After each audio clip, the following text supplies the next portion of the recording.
All right, good morning. Morning. First, the housekeeping. Hand back all this late homework. Chris Macklin.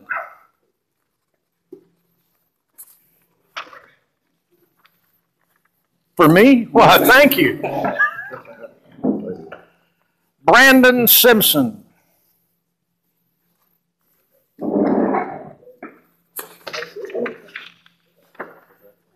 Jared Robertson. Derek Heineman. What's your name? There you go. Over. Derek Heineman. Nope.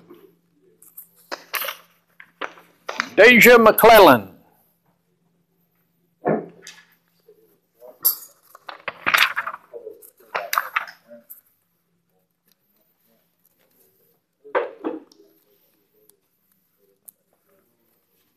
Hold on, there's several here. Val.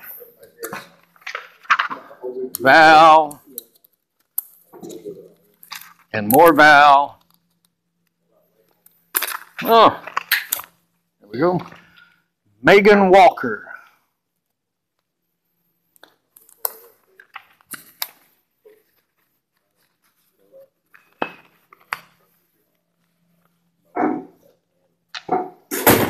Jacob Childers.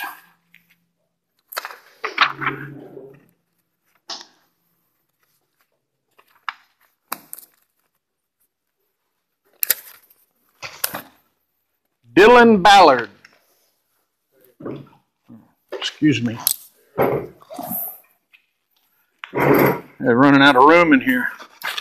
Couldn't possibly have anything to do with me being too fat. Dylan Ballard. Anthony Lee. There you are. Anthony Lee. Tyler Koshaway. Tyler. And more Tyler. Oh, okay. Jesus Antonio Rodriguez. Jesus.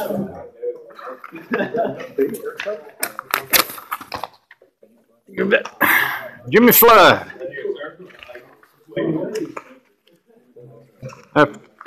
Oh, one row too far, huh? There we go. Thank you. You bet. Kyle Kohler.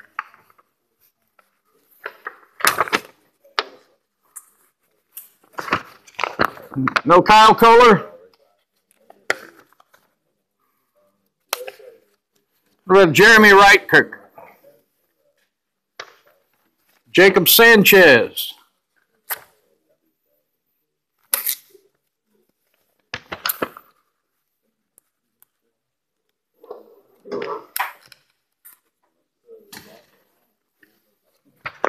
Jory Owens. Michael DeBach.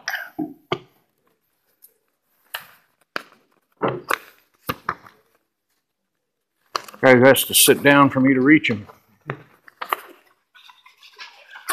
There we go. Carlos Aguilar.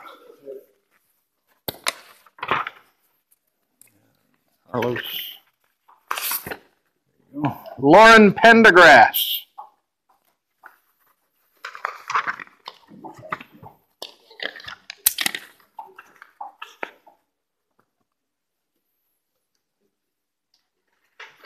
Carter Dewberry. What is this? Oh, I just realized it says Trig. Never mind. Carter Dewberry.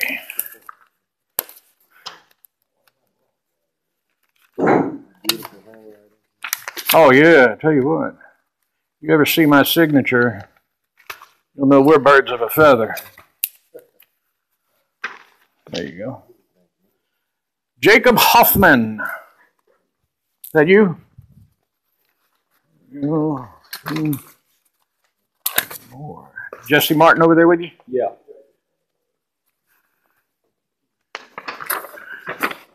You. Hold up. More. More. There we go. Travis Black.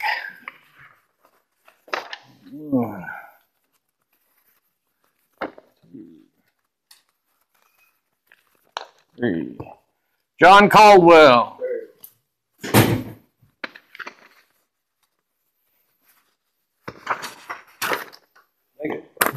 Stephen Turner.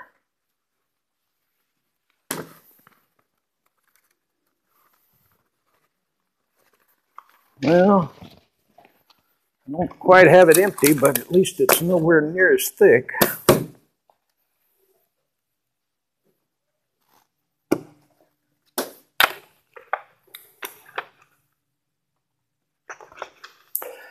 Does anyone have any new homework to hand in? Does anyone have any questions from the homework you're working on now?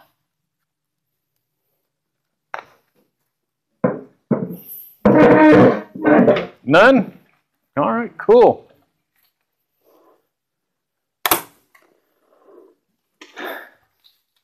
How long has it been since all y'all have taken algebra? I know you said 4 years, way back in high school.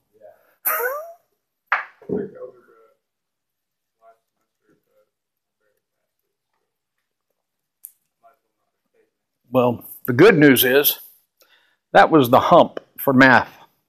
That was the algebra seriously is that's the hump of the learning curve. Once you get over algebra, you can make it from there. You know, trig isn't a whole lot easier, but it is a little. And believe it or not, you go on to calculus, it gets even easier. And by the time you get up to differential equations, it's like it's almost like free grades. Of course, then you also get to say the words differential equations and watch everybody else run in fear. All right, everybody dig deep into your brains. And who can tell me what is an inverse function? And yes, I'm glad this is not an English class. Don't you hate it when terrible things happen to good sentences?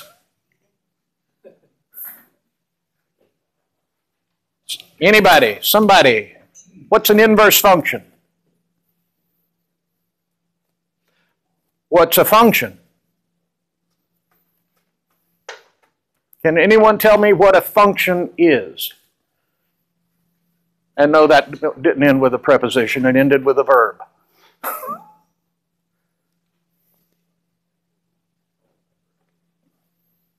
Say again? Okay.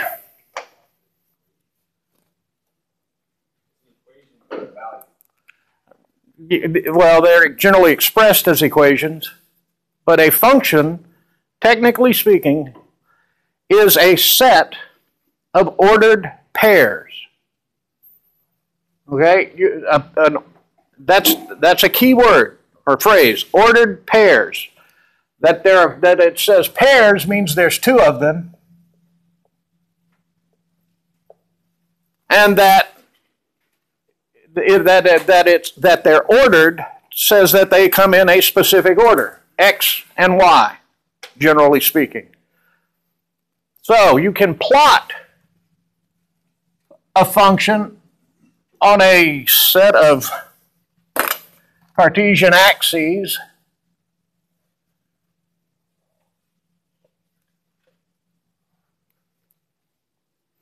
I think I told y'all where the Cartesian coordinate system came from, Descartes and the dentist office, the French doors. Point is, you have an ordered pair of numbers, you can plot them out. In this case,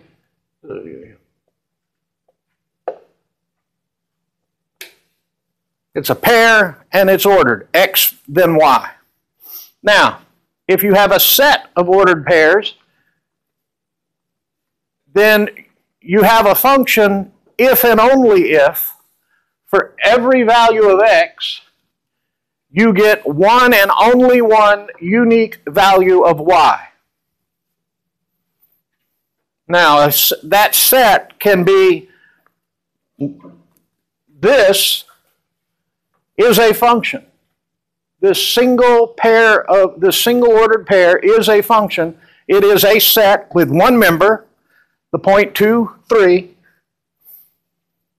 It is a pair, it is ordered, and it is a set. So it is technically a function. It's not a very useful one, but it's a function.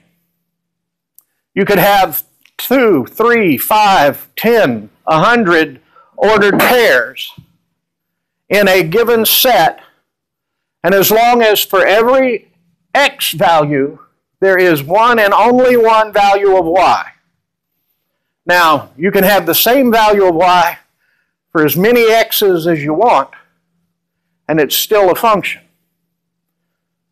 It is not a function if for any one value of x, you can get two possible values of y. Okay? Now, I've told you that the set can be any finite number of elements of ordered pairs in that set, and it can still be a function. The most useful ones that he was talking about that are expressed as equations are infinite sets, where you have an infinite number of ordered pairs, and those are generally plotted as a curve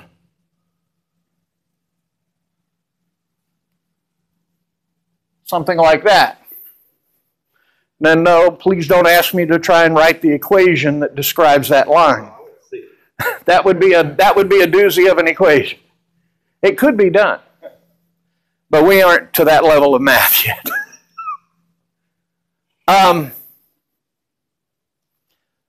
Does that line represent, or I guess I should say curve since it's not straight, does that curve within the domain that we see it plotted, that's the domain, is it's the range of x values that are defined in a function.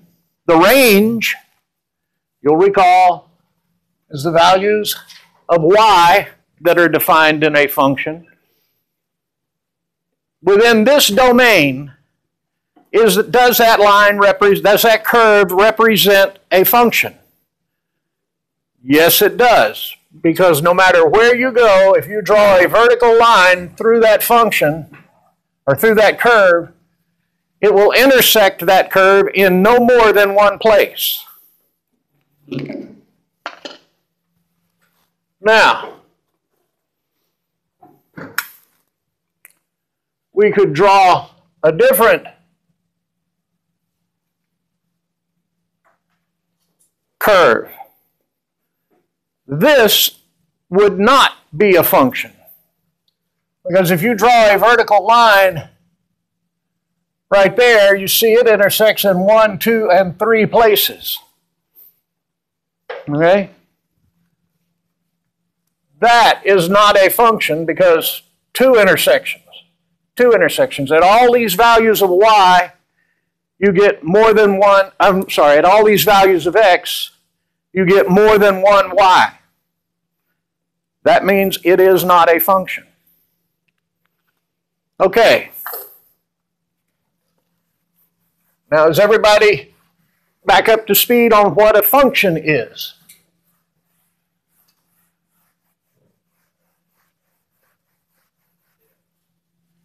Okay. Now, what is an inverse function?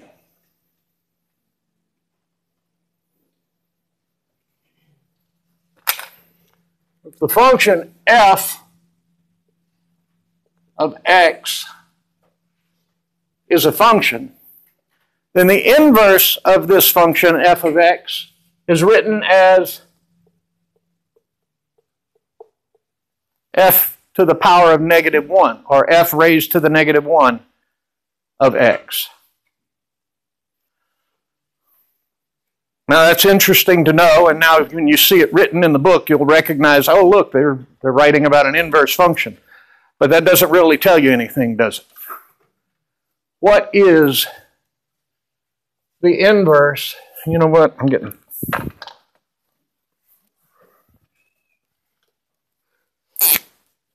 Well, I like chalkboards. Those chalks did not run out near as fast as these markers did. Good morning. What's your name? Megan Walker. Don't disappear. I'm on a mission to empty my folder.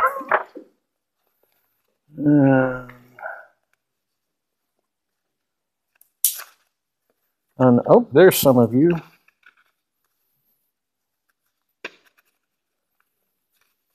Megan,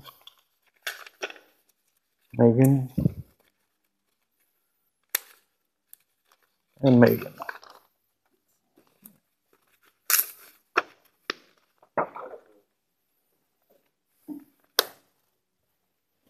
Okay.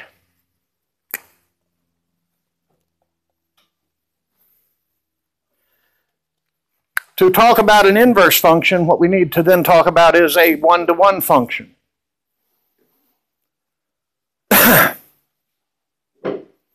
I told you that a function is a set of ordered pairs, and that it is a function if and only if for every value of x there is one and only one unique value of y, and no more. Now there can be values of x for where there is no solution. That's fine. It's still a function. But it can never have more than one value of y for any given x. But I told you it can have as many values of x that produce the same y with no problem. This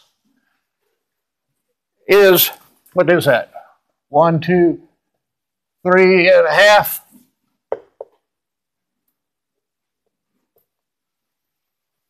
That's it. That's a function. For every value of x, you get one and only one value of y, 3.5. That's a constant.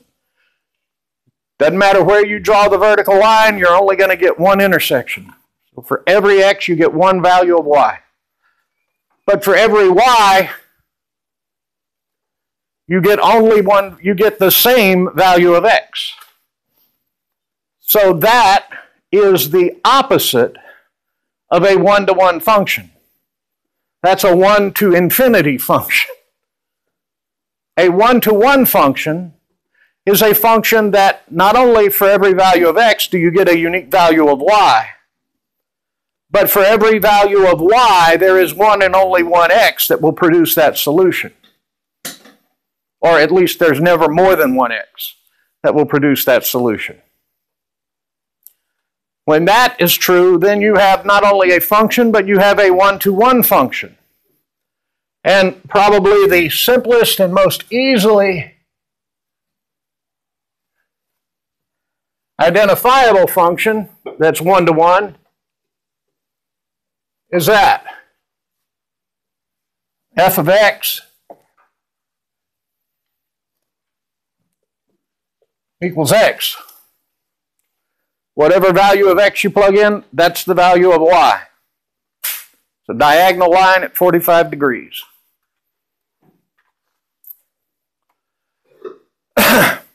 Now that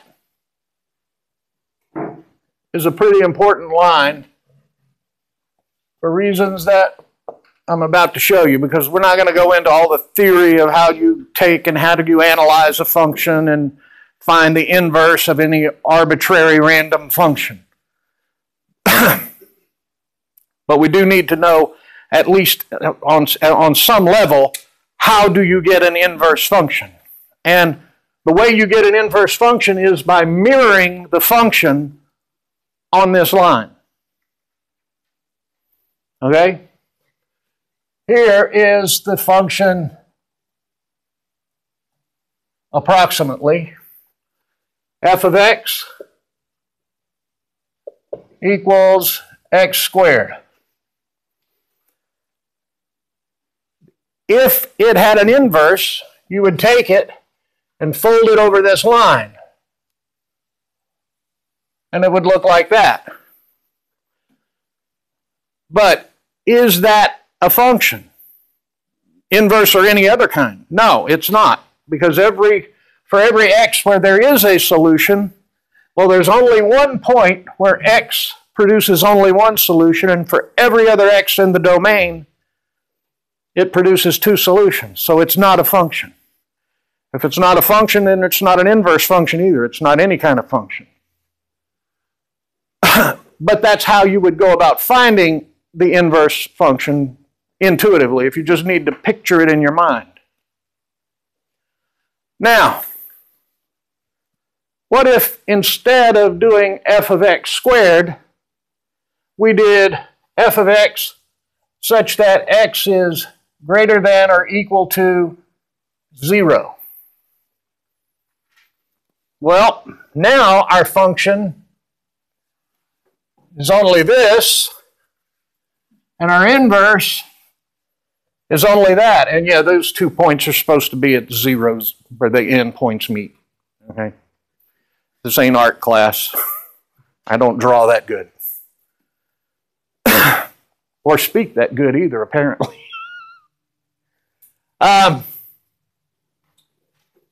limiting the domain of the original function, now we can get an inverse of that function.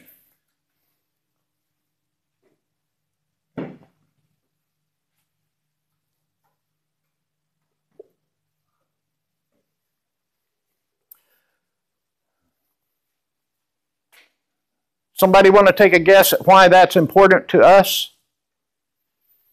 We're coming back to trig now.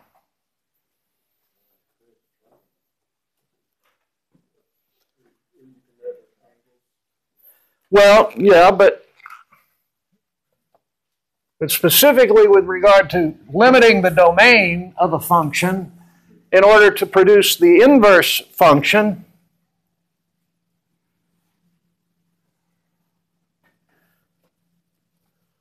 what if that function is the sine function?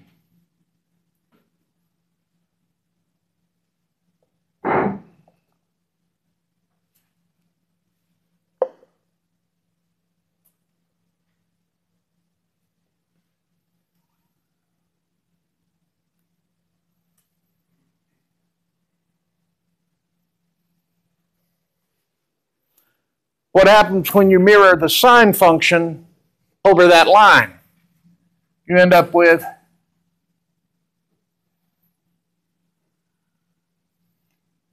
oh man, I can't do this at work. Anyway, you see the problem?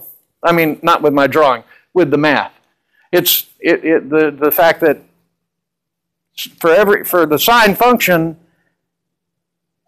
every possible value of y in the range has an infinite number of values of x that will produce that result. It's not a one-to-one function. But if we limit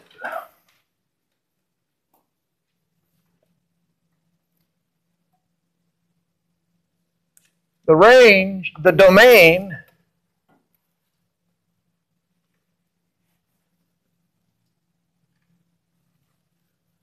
to that period, let's see, this is the sine function. Is that the right period? Yeah. Minus pi over 2 to pi over 2. Now,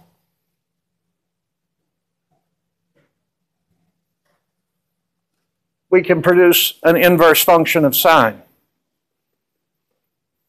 And that's what that little button on your calculator that says, where you press the inverse key and then it shows you the extra little letter, the extra little bit of over the top of the button, the sine button, where it says sine inverse, sine to the -1.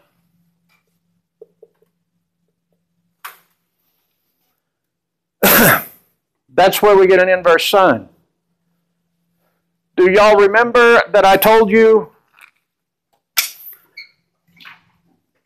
to be very careful when you use those buttons, that your calculator is a very effective computer for calculating, for doing the arithmetic, but you have to do the math. You have to be the one that decides, that knows what quadrant you're looking for when you're looking for an angle. Because when you use the inverse sine function, you're only going to get a result between minus pi over 2 and pi over 2. Same thing when you use the inverse tangent function. You're only going to get something between those two values, something in that finite, that limited domain. Because anything beyond that limited domain, you're no longer dealing with a one-to-one function, so you no longer have, the tangent function is no longer one-to-one once you go beyond that finite, that very limited domain, and so the inverse function doesn't exist outside of that. That's why your calculator can't calculate which of the infinite number of values of x you're looking for. It can give you the value of x out of that one little domain, that one little chunk of the circle. And then you have to figure out which quadrant you're in. You have to look at the signs of the signs SIGN of the sine and cosine functions and the tangent functions and the cotangent and others to figure out what quadrant you're in to know what angle you're looking for. And so you're generally going to end up finding an angle and then adding or subtracting 180 degrees or pi radians.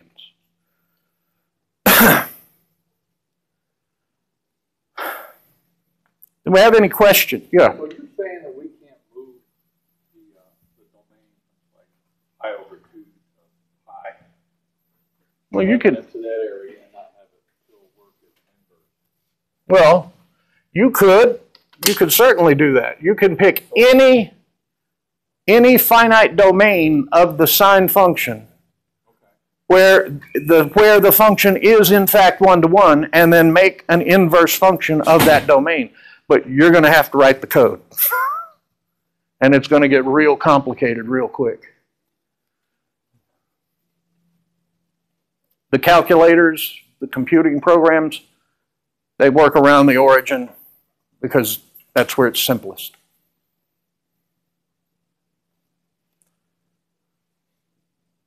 Any questions? Thoughts or comments?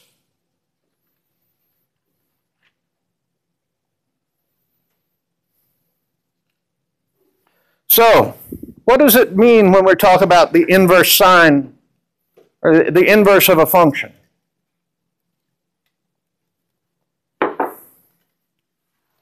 If we've got a function f of x, and that is equal to a value of y, then when we say we take the inverse of that function of that value of y, and it will give us back the original value of x. Sine of 0 is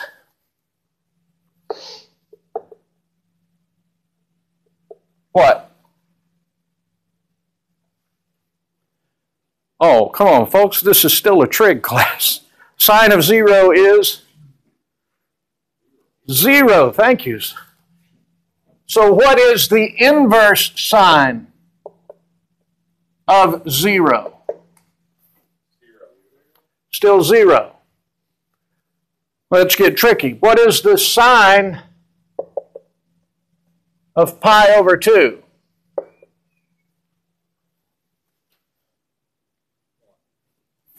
Sine of pi over 2 is 1. What's the sine, the inverse sine of 1? Pi over 2. What would be the inverse sine of negative 1? Negative pi over 2. Really, no way to get around that. I mean, as long as you're in that little finite domain, it's pretty easy to see what happens. What's the sine of pi?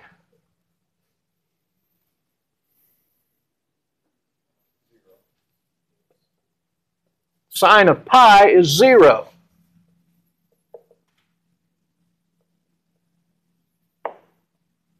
So what's the inverse sine of 0? The inverse sine of 0 is still 0, not pi.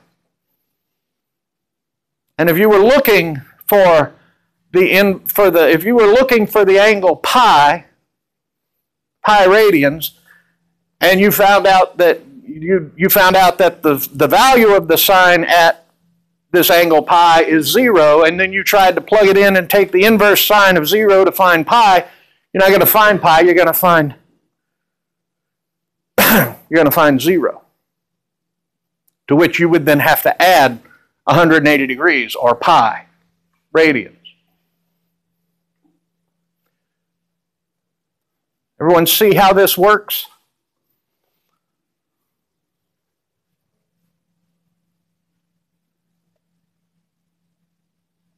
And you're going to see some problems like this in your homework.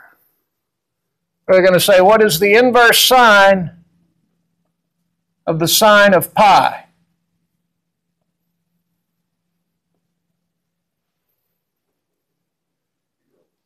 The inverse sine of the sine of pi is 0.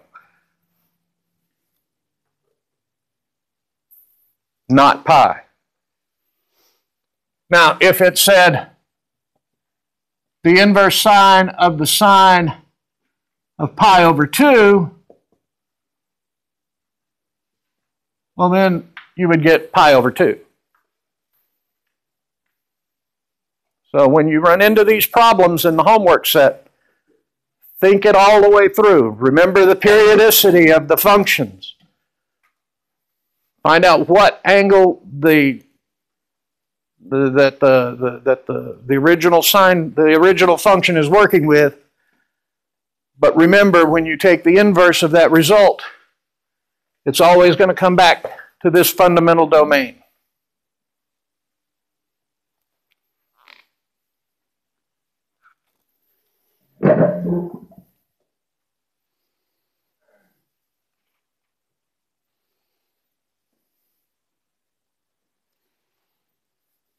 Yeah, this is...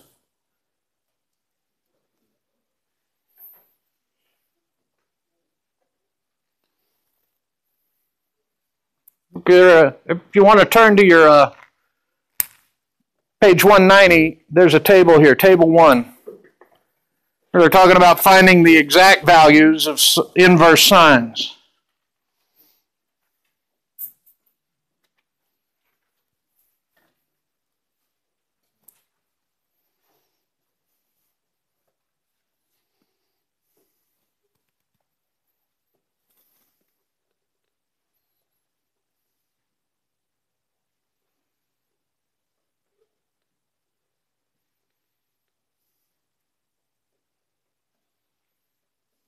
Well, they're just doing what I just told you. You know what?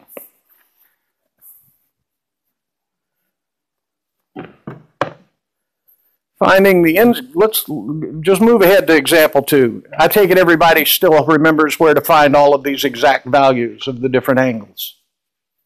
Right?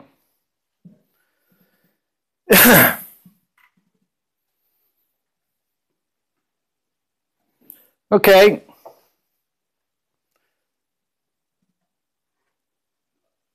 Let's find the exact value of inverse sine of minus 1/2.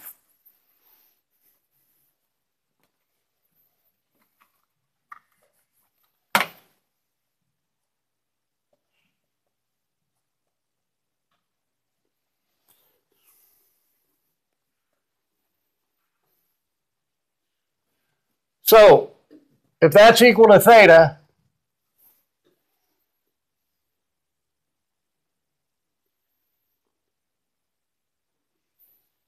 then we know that theta is the angle between minus pi over 2 and pi over 2, whose sine value is equal to 1, or equal to minus 1/2.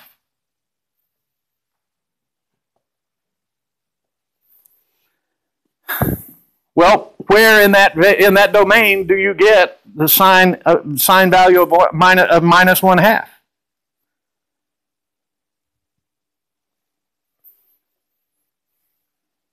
You can look back at the table on page 190.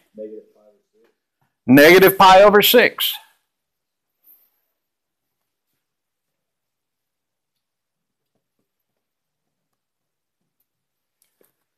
And that is the value of the inverse sine of minus 1/2.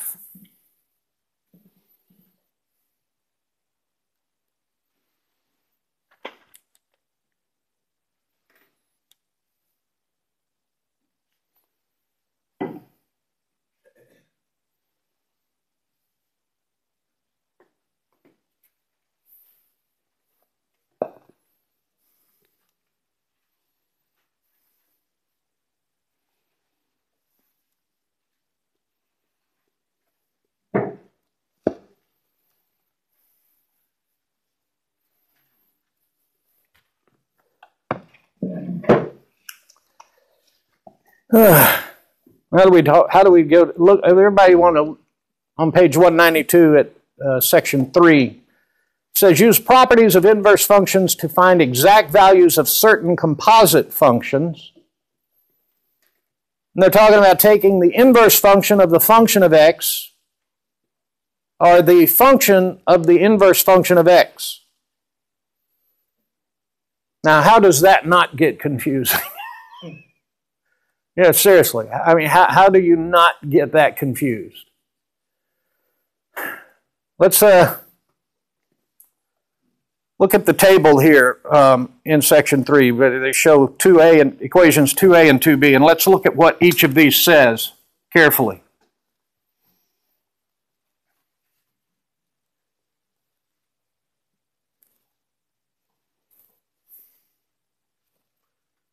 The inverse function of the function of x equals the inverse sine of the sine of x is equal to x when minus pi over 2 is less than or equal to x is less than or equal to pi over 2. Pretty much what we just finished talking about. But now look at the next line, equation 2b. Everything gets turned around. Now they're saying the function of the inverse function of x is the sine of the inverse sine of x is equal to x if minus 1 is less than or equal to x is less than or equal to plus 1.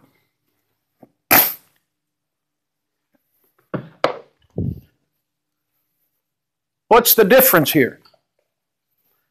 Now think this through. Can everybody see this over here? Think this through. What is the difference? Here, you're looking for an angle in this domain. The domain is minus pi over 2 to pi over 2. In this case, you're looking for the sine of an angle in this range. Because the range of sine of x is minus 1 to plus 1.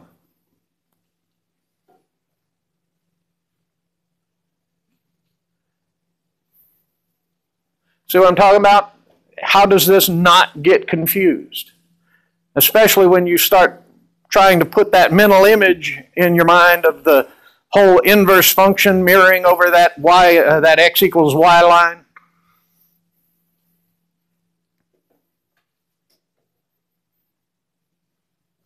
When you take the inverse sine of anything, what are you looking for? You're trying to solve the angle. When you have a value that you know is the sine of the angle that you want, and you press inverse sine of that angle, you're looking for an angle. You're looking for something in that domain. When you are looking for the sine of something, you already have an angle. And you're looking for the value of the sine of that angle.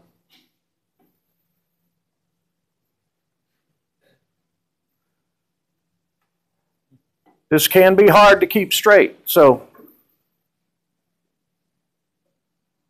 anybody? Comments? Questions? Complaints? Sep? Yeah. Now with the top one again, explain that. You're looking for what? Right here. You're taking, you know what?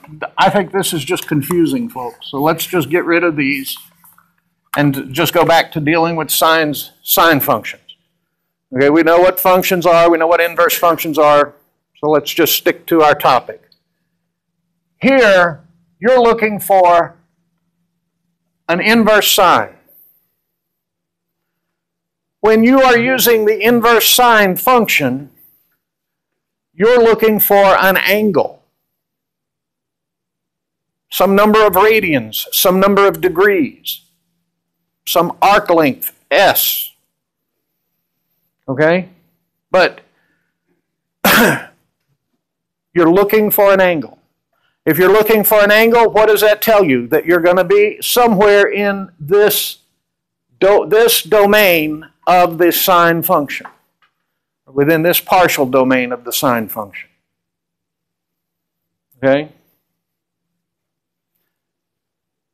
Compare that to the bottom. You're taking the sine of a value.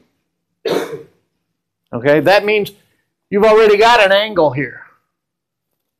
Now you're looking for the sine of that angle, the y coordinate of that angle. And you know that it's going to be somewhere in this finite range of -1 to +1 inclusive.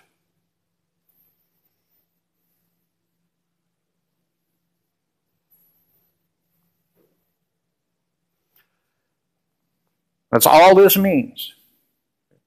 It says when you grab your calculator and you start punching numbers and you press the sine button, that says you've already got an angle.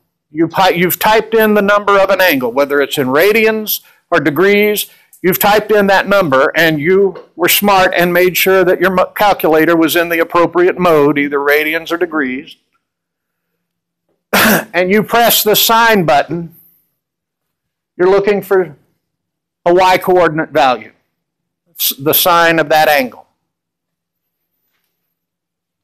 If you do some math and you work out a problem and you find a number that is the sine of a number, and you've typed that in, and then you get ready to press the inverse sine key, you're looking for the angle somewhere in that domain. You're looking for an angle, and the result is going to be somewhere in this domain.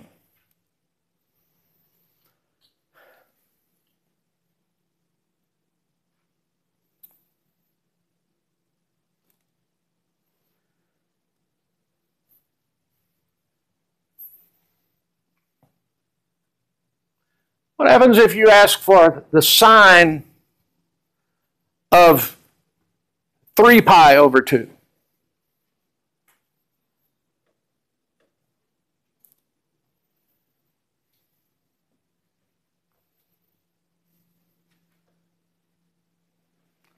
What if you put in 3 pi over 2 and ask for the sine?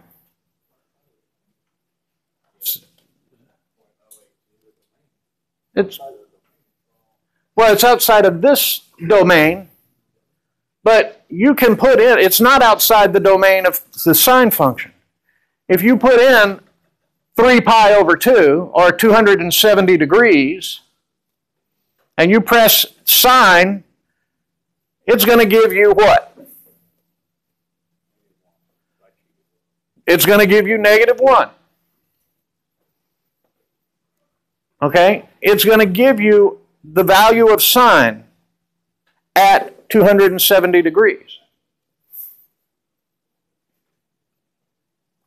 But what is it going to give you if you then run it backwards through this and ask for the inverse sine of -1?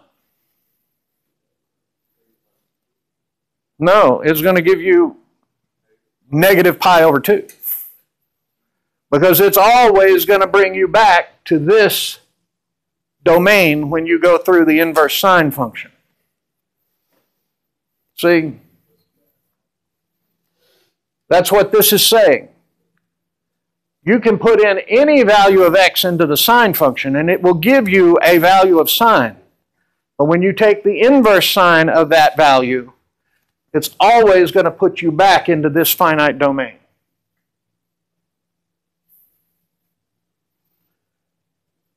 What happens if you get giving you all a heads up, because you're going to run into this in this homework assignment.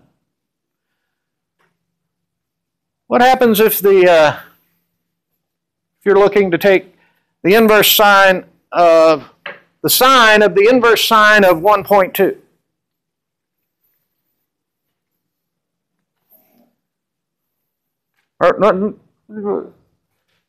Yeah.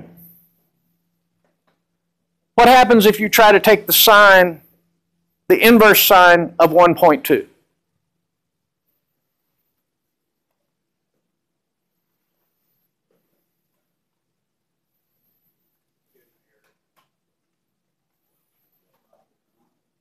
I got 6 over 5. You got a sine of 1.2? You're in radian mode then. If you go back to degree mode and you look for the inverse sine of 1.2,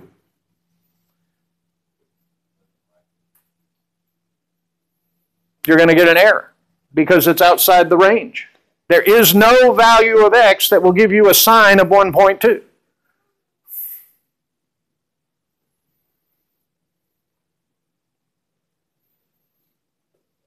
See what happened? What was the homework problem where that came up?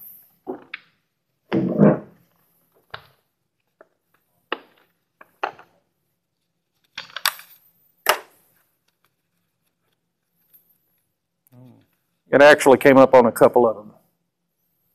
Yeah.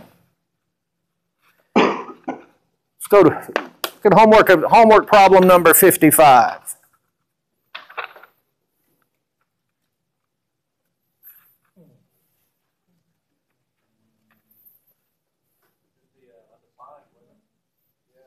Yeah. But look how it came up. In this case, they were saying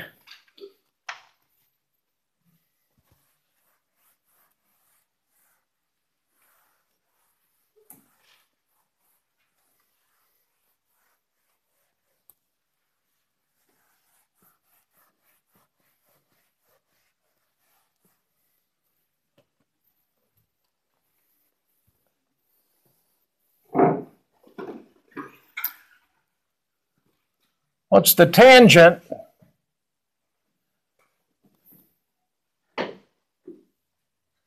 of the inverse tangent of pi over 2?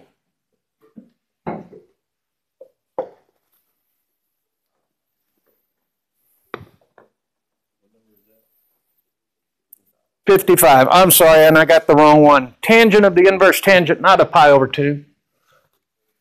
Of 4.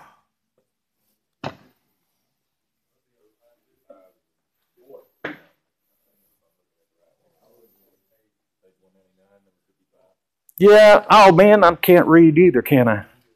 Can't talk and I can't read today. All right.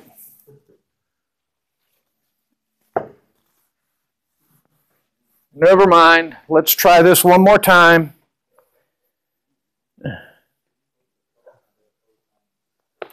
Yeah, they're asking for cosine of the inverse cosine of 1.2.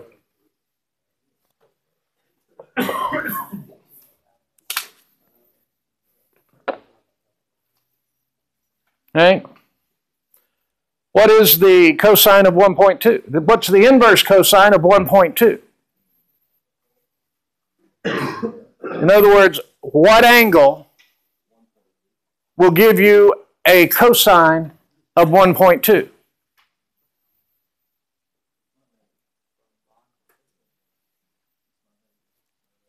Type in 1.2 and hit inverse cosine.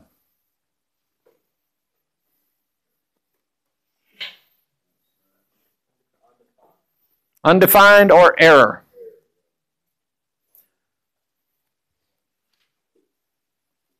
So that's the answer for that problem. It's undefined. There is no solution. You can write undefined, error, no solution.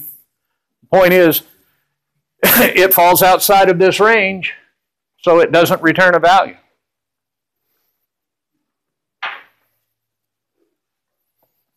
How come if you put in cosine of the inverse cosine, you get a value? Because I don't think so. Let's see. I don't have one of those calculators that does that. Bring it up here and show me.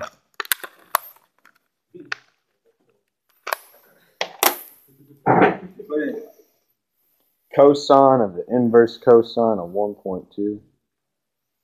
That time I didn't like it. Uh-oh. Cosine, last time it worked. 1.2. I don't know what changed. You held your mouth wrong a while ago. I guess I did. Yeah, that's the thing about these calculators. You've got to hold your mouth right or they won't work, ever. I did the exact same thing a minute ago and it changed. I don't know what. Did you reboot it? Yeah, I did. Okay. Instead of the question, say the tool without a calculator. Do not use a calculator. Yeah. They're wanting you to think through. These are all numbers where you should be able to look at the exact value, or at least you should be able to look at what they're asking you for. This is a perfect example of such a case. I mean, nobody here, me included, can look at an equation that says, what's the inverse cosine of 0.835? Well, I know it's in the range, so it's a value. I have no idea what it is, and I doubt that there's an exact representation of it in decimal notation. But I don't need to do the I don't need to use the calculator to look at this and know that this is outside the range of the cosine function, which means there is no inverse cosine function. There is no inverse cosine of this value.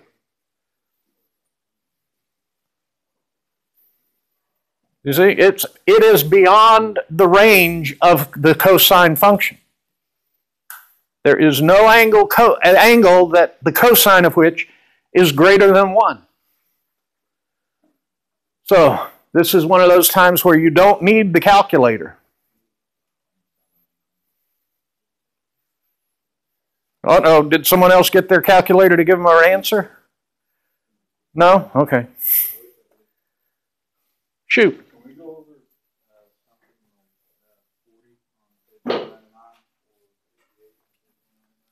40 or 58 on page 99.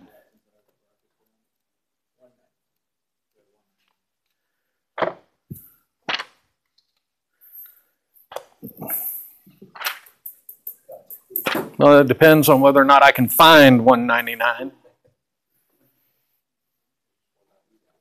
There it is. Okay, which one? 40.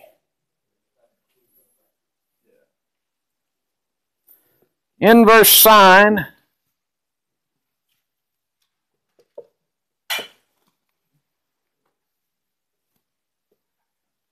of the sine of pi over 10 minus pi over 10.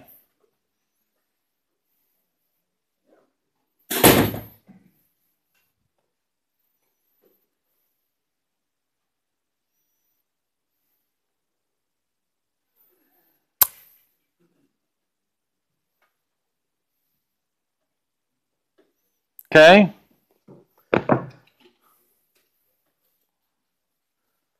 Now it says do this without using a calculator and find the exact value.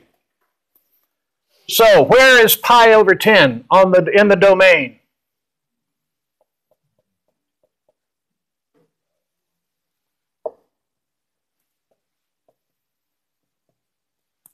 Minus pi over 10 is somewhere about right there, right?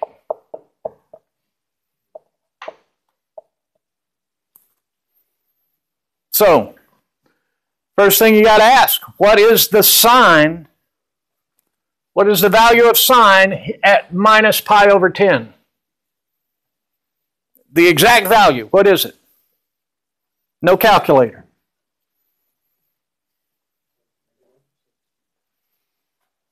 No, it's something between 0 and minus 1, and I have no idea what the exact value is. But I do know that it is in this domain.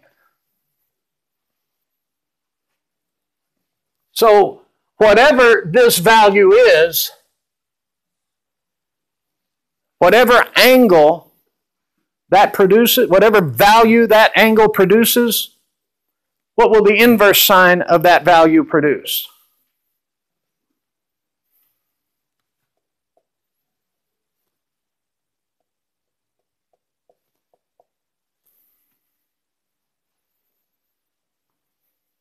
See?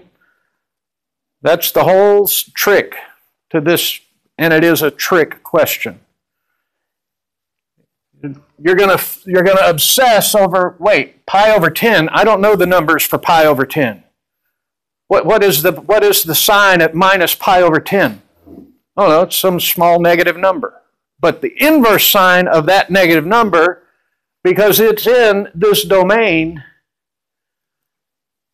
is going to give you minus pi over 10.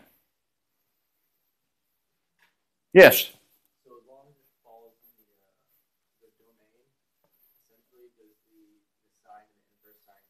They basically, the inverse sign of the sign of anything in this domain will be that value in the domain, if it's in that domain. Now here's where it can get trickier. Yeah, what would the trickier? That's a real word. Might be hard to say, especially for me this morning, but okay, that's minus pi over 10. How many tenths of a pi is pi over 2? That would be minus 5 pi over 10. So what if instead of minus pi over 10, they were asking about minus 6 pi over 10? Now it's out of the domain. But what result will it give you? It's going to give you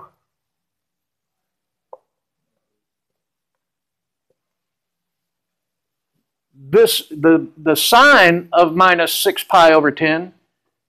Let's see, minus pi over 2 is negative 1, right? Yeah. So it's going to be this value right here. Where in this domain would you find that same value?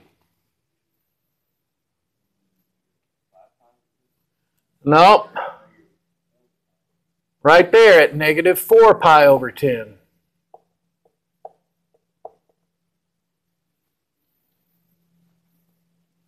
See how that worked? Again, didn't have to use any calculators. Still don't know what pi over 10 is.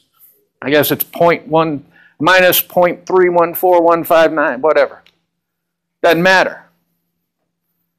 You know that it gives you the sine value at that angle is this, and the only place in the domain of the inverse sine function that you're going to find that same value is right here.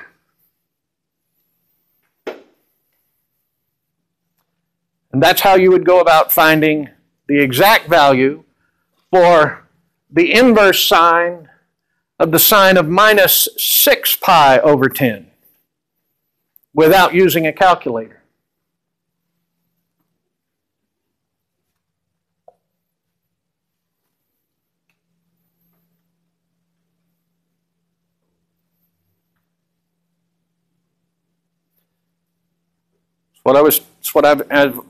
It's the same point coming back to haunt us all over again that I've been stressing for several lectures now.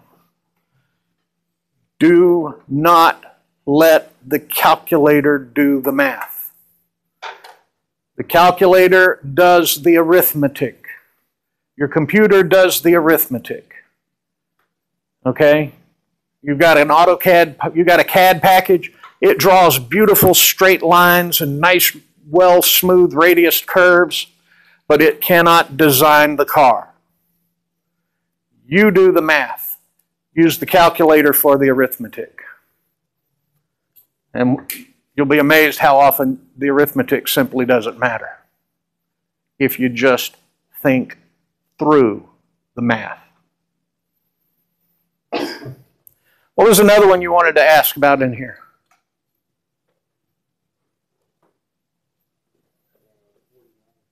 $49? Oh, that one ain't even assigned. Inverse tangent of the tangent of pi over 2. All right.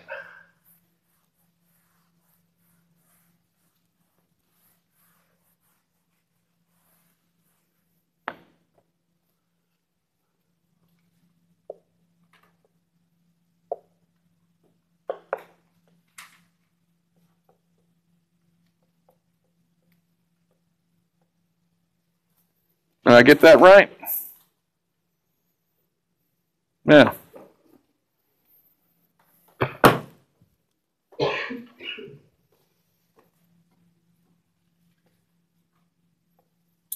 Okay. First,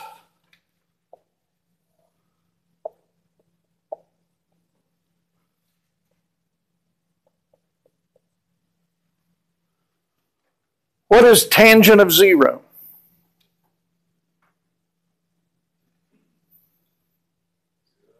Zero. And if we plot, we know that pi over 4, it's plus 1.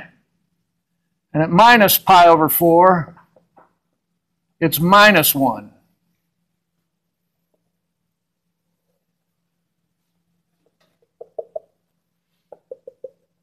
There's our asymptotes, plus and minus pi over 2. So what is the tangent at pi over 2? Undefined.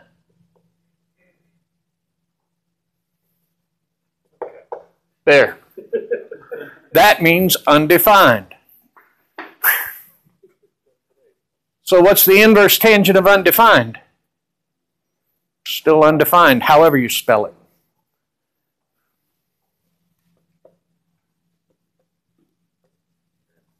There. Oh, here's one for you. NaN. Who remembers that one? Anybody? No one's ever heard of NaN? Never got that back on a spreadsheet or from a calculator? Not a number.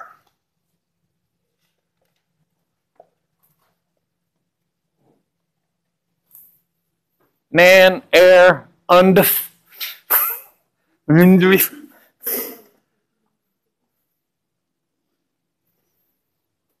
just write out no solution.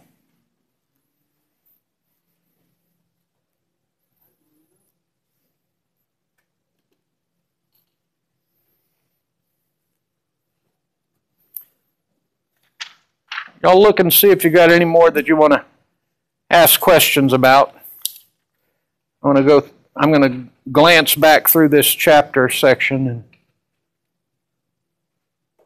yeah, they show you, if you go through the chapter, they're going to show you the domains and things of the inverse, the different inverses. I do want to cover this for you because obviously the limited domain of tangent is minus pi over 2 to pi over 2, because the limited domain of sine is minus pi over 2 to pi over 2.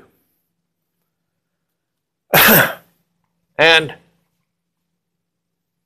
now, what about the cosine function?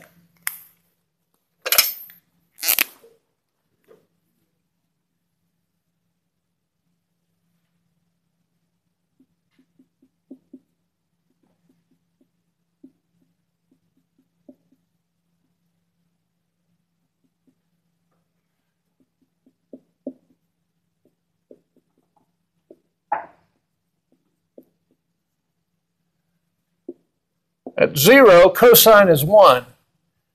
Pi over 2, it's 0. At pi, it's minus 1. Back to 0, back to 1. Back to 0, minus 1, back to 0.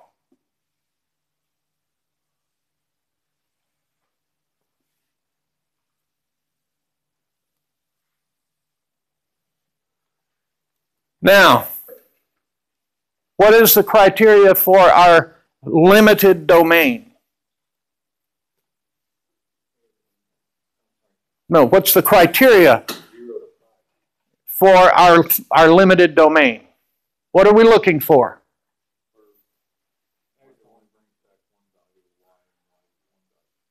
Exactly, a one-to-one relationship. So where do we find a finite domain where that's true? If we go from minus pi over 2 to pi over 2, then we're going to get it's not a one-to-one here. Exactly. We're going to go from 0 to pi, and that's going to give us the finite domain for our inverse cosine function.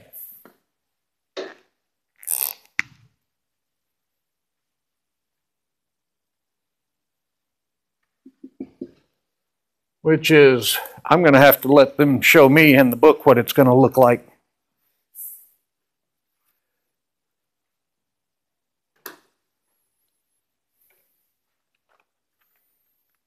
And they're not going to do it. There it is. Figure 9, bottom of 193. And it does, you know what? Look at your picture. That's what it does.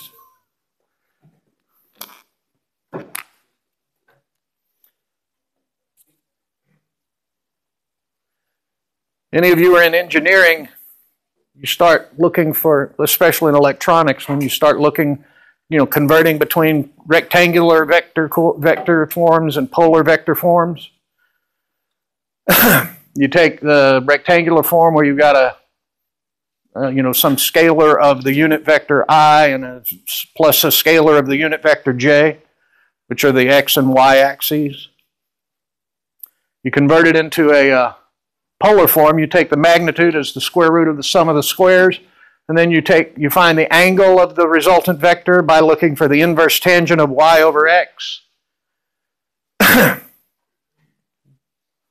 You run into this problem if your angle is not between minus pi over 2 and pi over 2. If it's outside that range, you're going to have to add 180 or subtract 180 or whatever. Sometimes you can get around that by just using the cosine. If the value is between pi over 2 and pi, if you're in that second quadrant, then is that right? 0 to pi over 2 is, yeah. If you're in that second quadrant and you can use the cosine function to solve for your angle directly, or you could just recognize what's going on and use the inverse tangent and adjust it accordingly.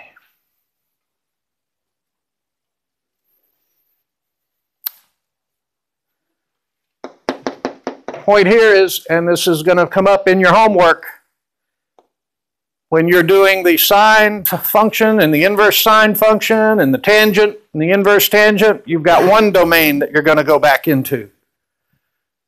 You start working with the cosine and inverse cosine, your domain is going to be different. So keep that in mind. You can find the inverse cosine of any number between 1 and minus 1, but the angle theta is going to be somewhere between 0 and pi, not between minus pi over 2 and pi over 2.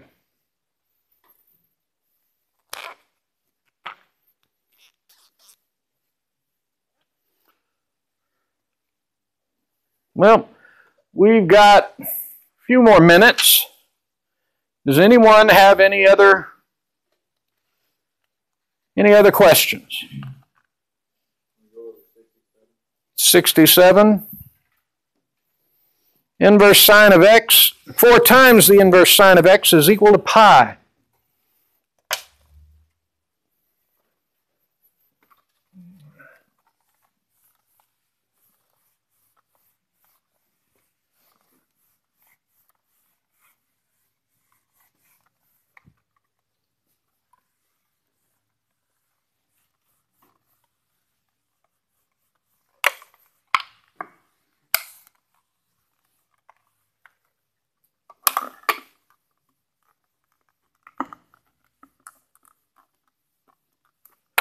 All right. Read the problem to me again. 4 times.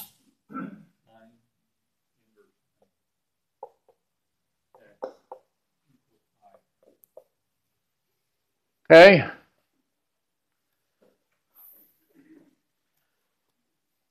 Open the floor to suggestions. What's the first thing we do?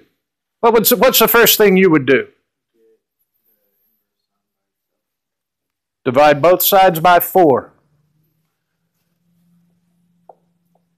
Do anything you want to the equation as long as you do it to both sides, except divide by 0.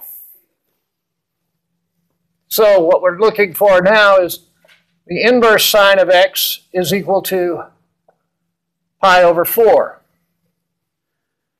So is pi over 4 in our domain? Between minus pi over 2 and pi over 2? So,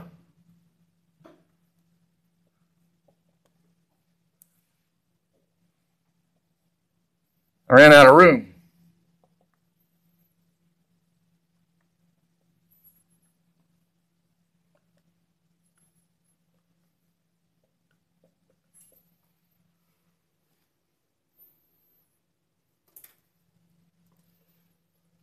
That means x is equal to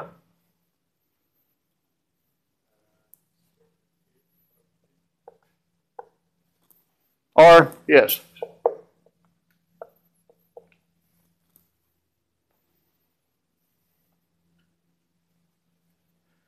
Everybody see how that worked?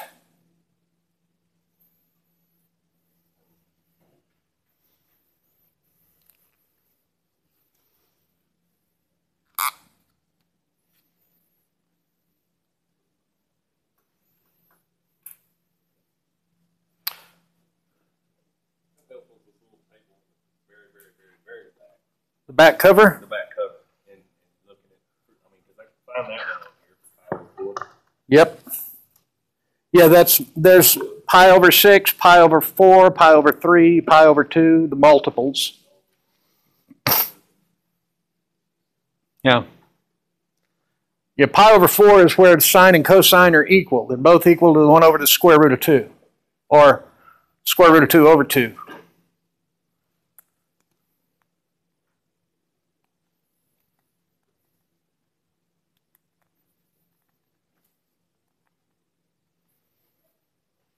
Yeah, that's a good example of something that you might want on your index card when it's time for test time. To know those values of sine and cosine at all of those different angles. And of course, if you know sine and cosine, then you know all of them. And in fact, if you can remember how to manipulate the signs, S-I-G-N-S, depending on the quadrant, then you actually really only need the first quadrant values, because then you can find the sine and cosines for any quadrant, and once you've found the sine and cosine for any angle, you've got all 6 of the trig functions.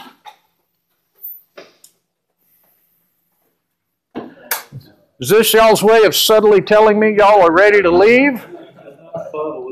Not subtle at all, people.